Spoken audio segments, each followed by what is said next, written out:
And we're back in the car like we never left. Welcome to the Confessions of a Not So Dangerous Mind podcast. I'd like to thank you all for spending some of your early Thursday afternoon here with me in New York. But once again, we're going to skip past all that promotional jazz and get right to the guts of the episode. Alas, another somewhat somber movie-themed episode. I guess I could apologize, but unfortunately, there are so many greats, all-time greats who, in the case of Bruce Willis, aren't doing well health-wise, or in the case of the gentleman that I am going to be discussing today, it would have been his 75th birthday, but he's been gone just about 4 years. But it's somebody who, he's very difficult to pin down, and I would say he might be the most unconventional major star, like leading man level, that Hollywood ever had. He always just seemed to march to his own tune. And you know, there's a story that I'll get into from his earlier days before this gentleman became, a significant movie star, that his later career kind of confirmed that he wasn't full of shit. Because there are times that people are just sort of talking out of their ass and they don't really mean what they're saying. But then you look maybe 15 years down the road and say, son of a bitch. He really did believe that. He wasn't just making a stance or taking a stance that he didn't buy. No. This guy was the real deal. 75 years ago today, the Oscar winner and multiple nominee in both Best Actor and Supporting Actor Oscar categories, William Hurt, was born. And he passed in 2021, I think about a week before his birthday. I was right around his birthday, like within a week in either direction. I apologize. I don't remember this offhand. But William Hurt just had a certain look, and it's difficult to describe, but the way that he used to be described, and not even necessarily taking a shot at him, but when we imagine, let's just say, a person who appears to be well educated, maybe well off, and they have just a certain kind of look. One word that used to be used is patrician, and another word is waspy. You say that somebody looks like a wasp, white Anglo-Saxon Protestant. You're not saying they look like a little wasp buzzing around. William Hurt had a certain look. He always appeared, well, I shouldn't say always. In his younger years, he appeared older than his actual age. But then in his later years, when he famously played Thunderbolt Ross in MCU Phase 1, I would say that he looked about 10 years younger than his actual age. So he had one of those faces that when he was in his 20s, he looked 40. And then when he was 60, he still kind of looked 60. But he was a stage performer who then moved into film. And the story that I alluded to about his process and how he saw movies as opposed to the theater, he seemed to be one of those, I don't want to say theater snobs, but there were certain kinds of movies that he appeared to look down on, where it almost didn't matter how much money you were offered to go into a film. If it was a certain kind of movie, don't do it. Don't sell out. That's the kind of phrase you hear, you're a sellout.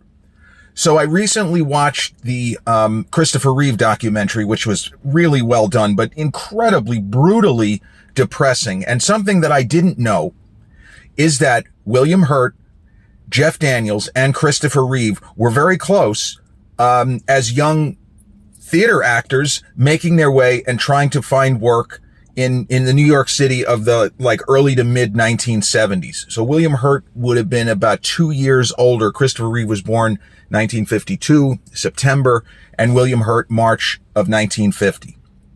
So the story goes that sometime around 1977, William Hurt, Jeff Daniels, and Christopher Reeve were working on a play. And Jeff Daniels tells the story in the Christopher Reeve documentary. It's very funny the way, Jeff Daniels, not a stand-up comic, but he tells the story in a kind of stand-up comedy kind of way. And it certainly had me laughing. It was the funniest moment in the entire documentary. So the three guys working together. And then Christopher Reeve gets news that Warner Brothers was calling him in. They had liked his look or whatever, and they wanted him to audition for the lead in what became Superman the movie. Now, at this point in time, the idea of a big budget, large scale comic book movie was mocked, derided. It was laughed at Warner Brothers is just going to punt however many tens of millions of dollars, in the 50 years ago version of what that would represent. This is a joke. This is not serious. It was the time. No large-scale comic book movies had worked. They just were looked upon as, well, we'll just lose money. Can't do it. There's no way to take this character seriously. Wears his underwear on the outside of the pants, et cetera, et cetera, et cetera. We've all, read the jokes and the memes and stuff like that. But Christopher Reeve went and he did this audition and he crushed it. And he returned to New York saying things to his friends, Jeff Daniels and William Hurt, words to the effect of, I think I've got this part. And Jeff Daniels celebrating, he's popping champagne corks. This is the greatest thing ever. Oh my God, you're about to become a huge star. I see that they're talking about Brando. They're going back and forth, and William Hurt not celebrating. He has that imperious look, even as a very young man, that imperious look that he was famous for in various movies, whether it was The Doctor, whether it was to some extent The Big Chill or Broadcast News, where he played a bit of a bubblehead who looked great on TV. But William Hurt just had this ice cold countenance, this sort of holier than thou, without coming out and saying, I'm better than you. He had this manner and this bearing. And he wasn't celebrating. He wasn't even happy that his buddy, he's a kid, he may actually get to play the lead in a huge budget Warner Brothers picture. His career will be made. William Hurt just quietly said, don't do it. Don't sell out. As if taking the role of a lifetime because it wasn't a literary enough property or because it was silly and it was going to be pitched at a younger audience. He just thought that it was a mistake. Don't do it. Don't do it. So Jeff Daniels laughing about the story, is somewhat ruefully with the understanding that both William Hurt and Christopher Reeve are gone now. But he couldn't believe for himself. Yeah, you want to say that you would rather get the lead in a Shakespeare production? Fine. But you can't throw away an opportunity. Chris was like 23 at the time. He's doing cartwheels and I'm doing cartwheels for him. But William Hurt was not putting on an act. No pun intended. This was really how he thought. And the reason why I even brought up that story, 15 years later, more than 15 years later, as Steven Spielberg, a filmmaker that William Hurt was a big fan of and would later work with in AI, Spielberg handpicked him to play the part of Professor Hobby. I think he's the professor who puts together the David robot that is a central character of that story. But Steven Spielberg in the early 90s, so let's say 15 years after the events of young theater actor William Hurt begging and pleading with Christopher Reeve, don't do it, don't do it. You'll throw the rest of your career away. This is trash. Whatever he says to him. 15 years later, Steven Spielberg is preparing Jurassic Park. And the role of Alan Grant, which ended up going to Sam Neill. Sam Neill was about the 12th or 13th choice. Steven Spielberg's first choice to play Dr. Alan Grant was William Hurt. And Steven Spielberg in his mid-40s was already the biggest director in Hollywood. He'd already done the Indiana Jones trilogy. He had done E.T. He had done Jaws. This is a guy who is literally the apex of the profession. His agent put in a call to William Hurt's agent.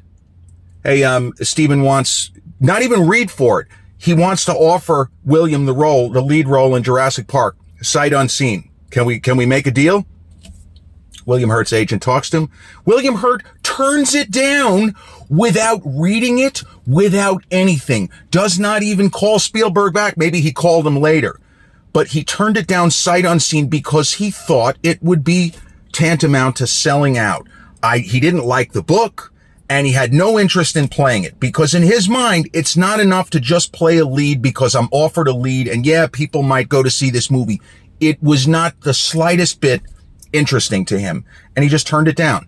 And he was not full of shit. You could say that was a shitty series of decisions, or that was an idiotic decision, but he really believed that. He didn't want to do it because it wasn't interesting to him. It didn't matter that it was going to end up being an enormous box office hit, probably, or that it would be a real great, juicy lead role in a film directed by a guy he loved in Spielberg. No, thank you. I'm all set here. Good luck with your Jurassic Park project. So William Hurt did make the move into movies. And his debut film is a film I've talked about on the channel, a fantastic film, a challenging film where you can understand why, in that instance, when William Hurt was offered the opportunity to star in Ken Russell's Altered States, he jumped because it was literary. It was based on a book by Paddy Chayefsky, who was hotter than blazes back then. Boy, he turned out one big book after another, which was made into a movie. I don't even remember the one. He didn't write, did he write MASH? He may have been the guy who originally wrote MASH, but that wasn't what I was thinking of. There was another big book that Paddy Chayefsky, did he do Network? He was all over the place. And so William Hurt took Altered States. And if you look at him in that film, you would not think that he was still in his 20s. Not that he looks old, but he looks a lot more mature than the 29 he was during the filming of Altered States.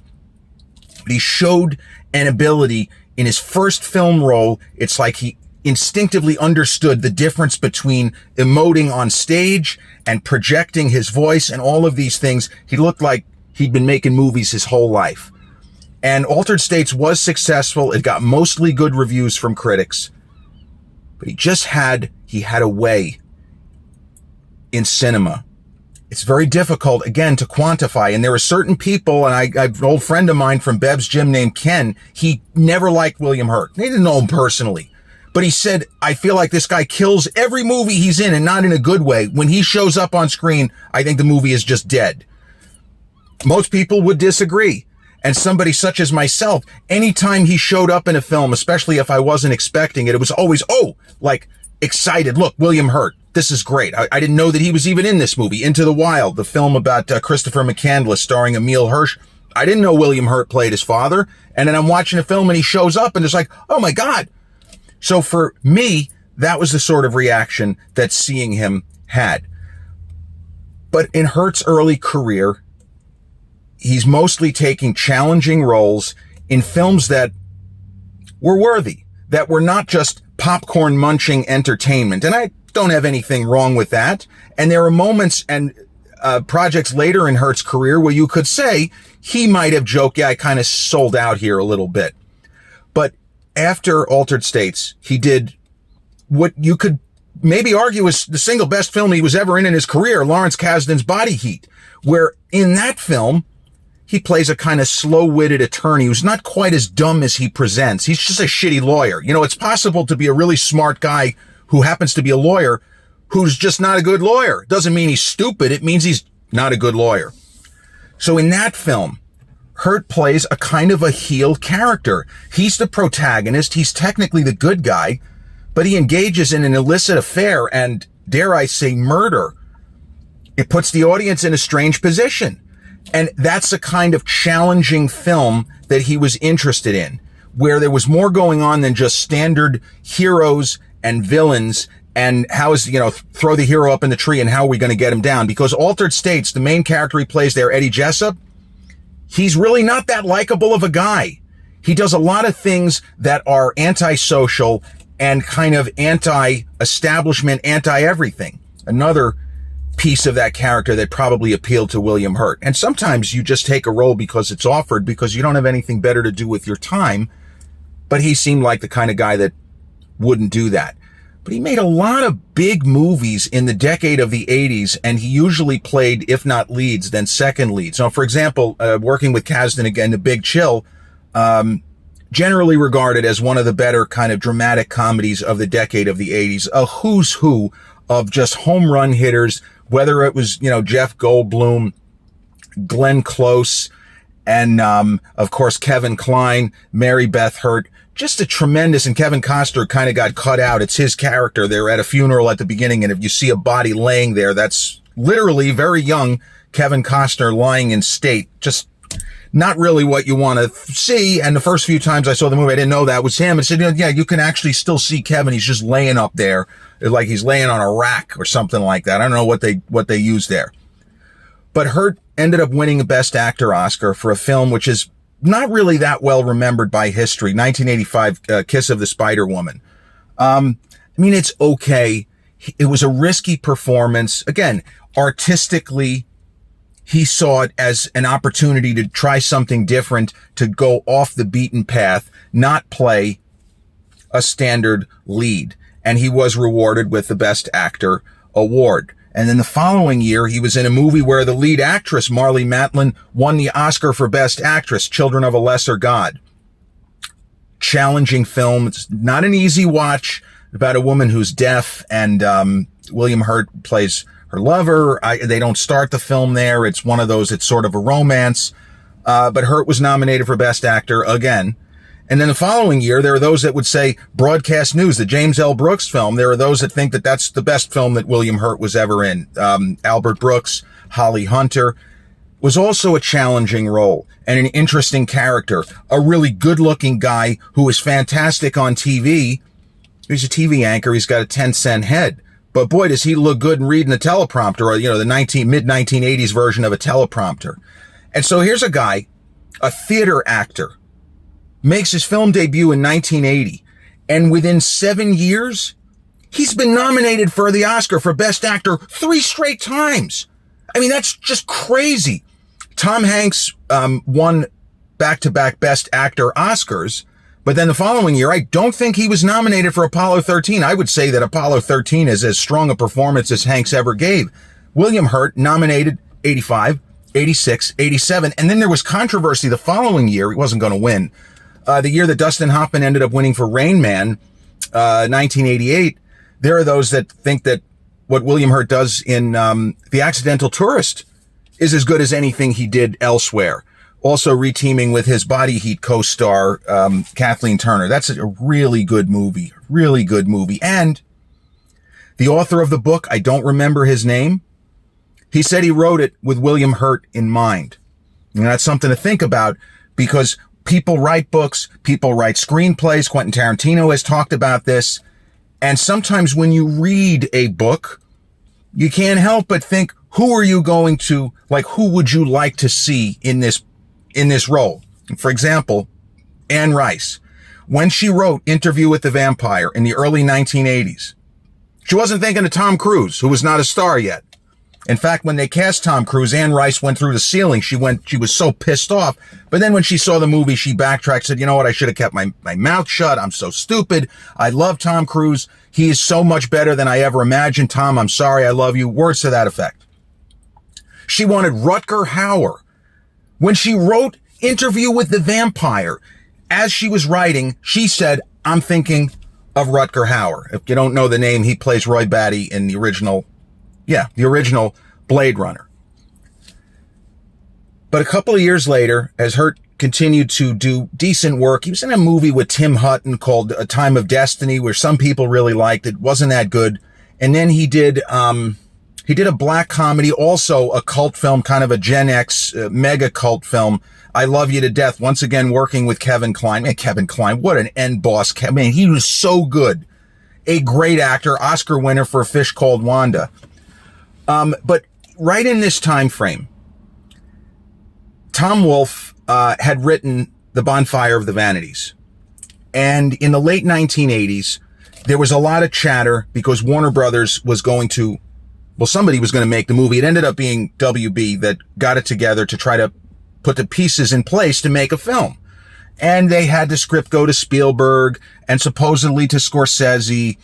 And, I think Coppola was never going to do it, but all of the big directors of the day were at least aware of the project. And at that point in time, if Spielberg wanted it, he was going to get it. But it didn't, I don't think he liked the book, or maybe he didn't spark to the material. He's not a New Yorker. All of these things kind of come into play. So Brian De Palma, who had made a lot of money for the studio with The Untouchables, and he was a guy who was very well respected in the industry, but he was never going to be the first choice for a huge literary project. It fell into De Palma's lap. He took it. Now, my dear old dad, Alan Philip Cohen, The Bonfire of the Vanities was his single favorite book. Period. My dad was a voracious reader. In the days before you had this or tablets or e-readers or anything going back, tech 20 years. My dad read books on the train. He was mostly a train commuter. Occasionally he would drive a car. He would drive his car to a client if you couldn't access wherever he was going by car, like real 1 + 1 = 2 sort of stuff. But Dad was a huge reader. He had an extensive library of softcover books, which he had already read. The only book he read 3 times, Tom Wolfe's The Bonfire of the Vanities. And I remember I'm maybe 15 years old. And Dad reads something in Newsday or wherever it was. It could have been New York Magazine because he was a subscriber. That they're making a movie about his favorite book. And he was excited. Dad was excited. They hadn't really set anything up. I don't know if they had chosen De Palma yet. My dad said, I hope they get William Hurt for the main character. Now, I didn't know anything about the book. This is, a couple of years presumably before the film came out. Now, I knew who William Hurt was. I had seen Body Heat. I'm sorry to say. I did not have enough parental supervision. My parents had split. So I had the unlimited access to rated R movies, and that's really rated R movie. I shouldn't have been watching that film, but I knew who William Hurt was. I had seen bits and pieces of some of his other movies, but I had watched, embarrassing to say, I'd watched Body Heat like 5 times. It's a fucking great movie. It is a great movie. The best film noir I've ever seen, because it takes what was great about the 1940s film noirs and makes it almost an NC-17 level film with all of the sex that Maddie Walker, that's the Kathleen Turner character, and Ned Racine, that's William Hurt's character, with all the sex that they have.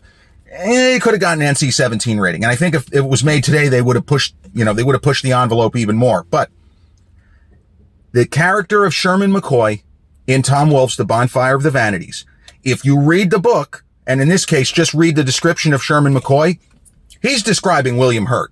That's when my dad said, yeah, he's almost might as well be talking about him specifically, because that's how he's described. 30s, very refined looking, comes across like he's better than you, and he's smarter than you, and he knows it. That's kind of how the character is presented. Now, that's not really how it is. The character of Sherman McCoy is a bit of a paper tiger. He's a guy who's making way too much money for what he does. He's really not that impressive. He's a bond trader, and he's one of those people, he figured out an angle where he can make endless amounts of money. We're not really doing very much. But hey, pays the bills, pays for the Upper West Side Central Park apartment, etc., etc. Well, William Hurt, I think he just turned it down. I think that I'm not sure if he was approached first. I know that there was at some point, if it wasn't offered to him, he knew of the project. He wasn't interested. I think it was the final takeaway, if memory serves. And they went with Tom Hanks. And Brian De Palma made a lot of mistakes. And I love Brian De Palma. I would say that he may be the most talented filmmaker never nominated for a Best Director Oscar. The film would have benefited if it had been William Hurt instead of Tom Hanks, even though there were some problems with the story that didn't surface in the book, but would have made very difficult for this film to succeed fully.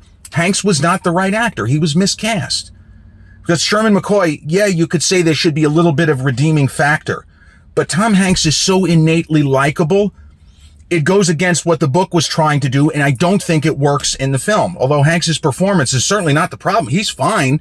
It's just everything around him, not enough of it works. But it would be been great if we could reboot The Matrix and see how it would have been with William Hurt as Sherman McCoy and not Tom Hanks. But historically, the failure of that film, Hanks went away for a little while, and when he came back, he was firing on all cylinders. So from that perspective, the career that Hanks had, starting with A League of Their Own, you could point to what happened with Bonfire of the Vanities as a primary factor. Now, my single favorite William Hurt performance is a movie that he would have shot if he had gotten involved in Bonfire, would have shot it just after, The Doctor. The Doctor is a film that doesn't sound that great if you just describe it to people. It's about a successful, young, he's probably mid-30s, maybe a little bit older, a heart surgeon who has a really lousy, haughty, patrician, holier than thou, I'm better than you. Like, it's exactly what I've been describing, but that is the character, the main character that William Hurt plays in The Doctor. And he gets sick. He has cancer. It's probably not going to be terminal, but he might lose the power of speech, and maybe it could be terminal. And he learns to be a better human being. And that sounds so lame and so on the nose. But the movie The Doctor, the filmmaker Randa Haynes, terrific independent filmmaker, she gets just a sensational performance from Elizabeth Perkins, a few years after co-starring with Tom Hanks in Big. and a really, really good work by Christine Lottie in what should be a thankless role as Jack, that's the name of the main character, and the doctor, as his wife. It's such a beautiful film. It doesn't seem like it's going to be the sort of movie to give you the lump in the throat and the happy cry at the end, but what a great film. And there was a lot of Oscar buzz for William Hurt that year. He wasn't going to win. That was the year of Anthony Hopkins, Silence of the Lambs, and Warren Beatty and Bugsy should have won Best Actor, because I will go down on the hill. I love Anthony Hopkins. It's a supporting performance, what he does as Hannibal Lecter. He's a Best Supporting Actor. He's not in the movie enough to be lead actor, but whatever. That's an argument I've already had, and I think I've lost that argument repeatedly. So maybe I should just not die on that particular hill. But William Hurt kept doing interesting and taking interesting roles. He did a film, Trial by Jury, with Joanne Whalley, at the time Joanne Whalley Kilmer, in the mid-90s. And it was very similar to the Alec Baldwin film, The Juror, with Demi Moore. That was 96. In fact, the plot lines are almost identical. I don't know how that worked, because The Juror was based on a best-selling book, but he kept working, and like going ahead into the 2000s. He's really good as the professor in AI, as I mentioned. I love his performance with Sam Jackson. He plays Sam Jackson's sponsor in Changing Lanes with Ben Affleck. A great movie. I would say that is the most undersold great film of the last 25 years, like big studio. Got some good reviews, but a lot of critics just missed the boat. I think it is almost a masterpiece, and maybe Ben Affleck's single best performance. And I know he's not a thespian the level of a William Hurt or a Samuel L. Jackson, but man, he's good in that film. And then William Hurt, he was with in Syriana. He has some great scenes with George Clooney. And his last Oscar nomination, was for the David Cronenberg film with Viggo Mortensen. What a great movie, A History of Violence. Ed Harris is in it also, Maria Bello. A fantastic film. And William Hurt basically plays a crime boss. And I think he's the brother of Viggo Mortensen's main character, Tom Stahl. And I'm doing that because that's not his real name. His real name is, as Ed Harris says, Joey. Just the way Ed Harris says Joey. Could have given him a Best Supporting Actor nomination just for how he says the name Joey. But that's an incredible film. Viggo is awesome. Maria Bello is awesome. And William Hurt got the Oscar nomination, didn't win.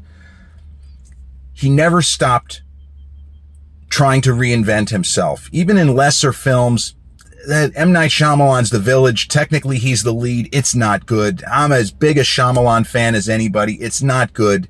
Small role, Into the Wild, as I mentioned, about Christopher McCandless, based on the John Krakauer book. I love John Krakauer. Into Thin Air, one of the great nonfiction books ever read. And then William Hurt in 2008, he appears in Iron Man with, Robert Downey Jr., and then plays General Ross in the MCU until he passed. And a new generation of fans, young people who didn't know that this is somebody who had been a big star, an Oscar winner, multiple 5, 6 Oscar nominations. Like, this is a serious guy. He doesn't just look good with the mustache and, General Ross. I love Sam Elliott, but William Hurt, I feel like, had a better handle on the character than what we saw from Sam Elliott in the 2003 Hulk with Jennifer Connelly and Eric Bana and Josh Lucas. It's unfortunate that he's been gone 4 years, but what an incredible legacy. I mean, there are so many great films in the cinema career of William Hurt. I missed at least 10. I missed at least 10. I'll throw Eyewitness, another one out there. Gorky Park, as a friend of mine recently pointed out, a film that I've never seen. He just made so many high quality, high caliber films. A lot of people like the movie he did with John Travolta, Michael. I'm not a fan of that. One True Thing with Meryl Streep, Tom Everett Scott, another terrific film. Just his presence. Dark City, top 5 favorite science fiction films. It is incredible how much quality work he was able to be involved with and put out over a more than 3-decade stretch. Staying true to not selling out, except, he joked about Lost in Space, a film he shot right around the same time as Dark City. They were released within, I think, a week, if I'm not mistaken. Lost in Space, answer to a trivia question, a film which finally unseated Titanic at the U.S. box office from, late 97 when Titanic opened until 1998. William Hurt would probably say Lost in Space is just about the only film of that type that he got involved with. Just a goofy, kind of big budget, popcorn munching science fiction film. It's okay. You have another mustache twirling performance from Gary Oldman. It's just okay. But William Hurt, an extraordinary actor, somebody who was known for his intense preparation, and a guy who really believed what he believed and he wasn't full of shit when it came to acting. There were roles that he just wasn't interested in because he felt the material wasn't what he wanted to do, and just making a lot of money was not his primary focus, because for somebody at his level, you're going to make the money anyway. You got to do something that you want to do and something that you feel is worth spending, maybe 6 months of your life on. So a happy 75th in memory of the Oscar winner and all around great thespian, William Hurt. This has been episode 475 of the Confessions of a Not So Dangerous Mind podcast. I'd like to thank you all so much for spending some of your Thursday afternoon here with me in New York. If you check out this episode on the YouTube channel, haven't done so already, please click like, subscribe, comment, share, turn on those notifications.